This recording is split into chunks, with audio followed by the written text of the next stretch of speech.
Selamat datang kembali di pembahasan mendalam kita.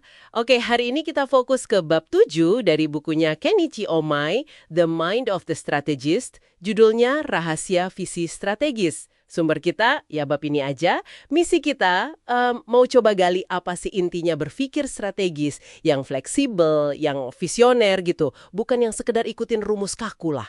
Siap ya kita bongkar? Siap. Dan bab ini memang unik ya, karena Oma itu menekankan kalau visi strategi sejati itu bukan soal punya rencana detail yang kaku mati, tapi lebih ke semacam pola pikir, kemampuan ngelihat macam-macam kemungkinan, terus bisa adaptasi.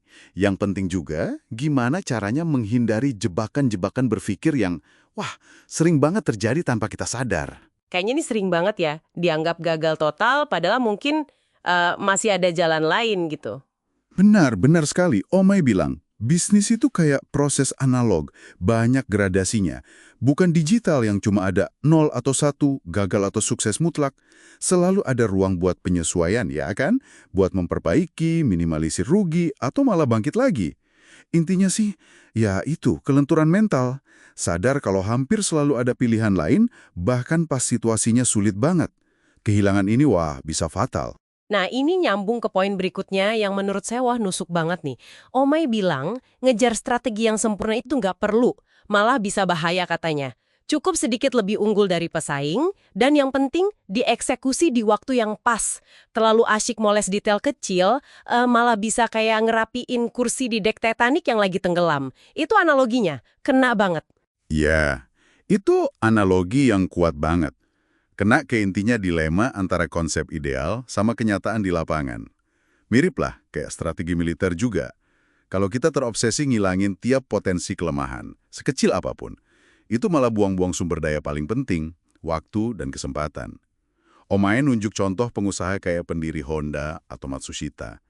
Mereka tuh berani maju dengan rencana yang mungkin ya cukup baik aja. Nggak nunggu sempurna banget.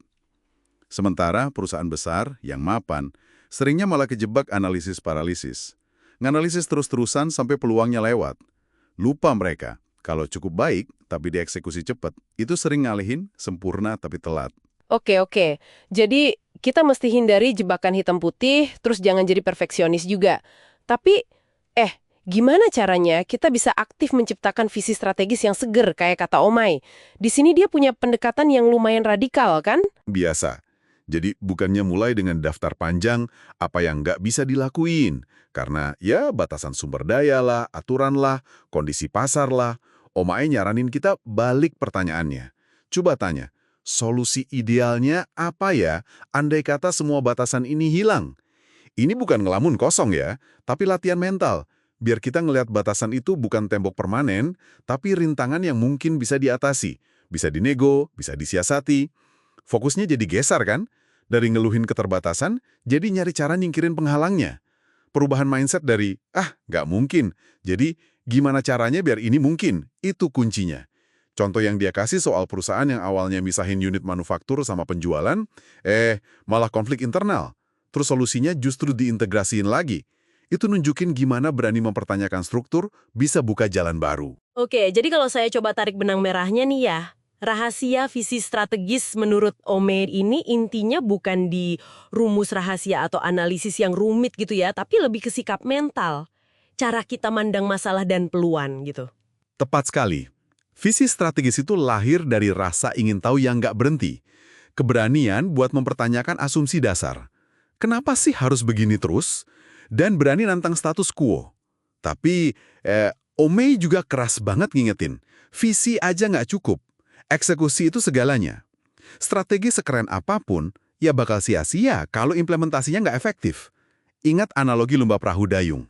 Perahu itu butuh pendayung yang kuat, kompak, itu eksekusi, sekaligus butuh jurumudi yang cerdas, yang bisa lihat tujuan, baca arus, itu strategi. Dua-duanya harus kerja bareng dengan baik biar sampai finish. Dan seringnya, jujur aja, bagian eksekusi ini yang lebih susah. Bener juga. Jadi, apa nih artinya semua pemikiran dari bab 7 ini buat Anda sekalian? Omoy kayaknya mau bilang kalau kemampuan melihat jauh ke depan secara strategis itu bukan bakat mistis atau apalah. Ini tuh hasil dari latihan mikir fleksibel, berani nantang apa yang dianggap udah pasti, dan yang paling penting, fokus ke tindakan nyata. Gimana cara mewujudkannya? Ini soal melakukan, bukan cuma mikirin. Nah, ini membawa kita ke satu pertanyaan buat direnungkan nih, buat Anda bawa pulang. Coba deh, identifikasi satu aja, batasan dalam pekerjaan Anda, atau proyek, atau mungkin proses belajar Anda sekarang. Batasan yang rasanya kayak tembok tebel gitu, nggak bisa digoyang. Nah, sekarang coba ajukan pertanyaan Omai tadi.